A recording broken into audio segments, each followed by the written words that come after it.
কি তরকারি আছে? আজকে হাটবার তাই বাঁধাকপির তরকারি আর মাছ এনেছো। ফানাস মাছ নিয়েছে। মাহিকে লেখাবো খানিক স্কুলের এগুলা। মাহি ওই দেখো ঘাটে মাছ ধুতে গিয়েছে, আমাকে বললো মাছ কোটা ধুয়ে দেবো, তাই বললো আমাকে।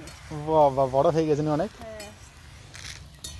মাহি কি করছো তুমি?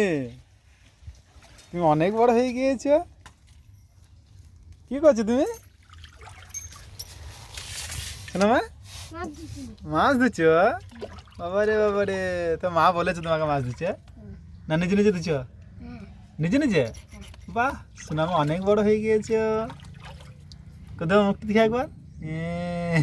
হ্যাঁ হ্যাঁ, টিউশনে আছে, ওখানে লিখে নেবে নিয়ে তারপরে। কালকে ছুটি। হ্যাঁ কালকে স্কুল ছুটি। হ্যাঁ নিয়ে চলো স্কুলে লিখে নেবে তারপর টিউশনে চলে যাবে।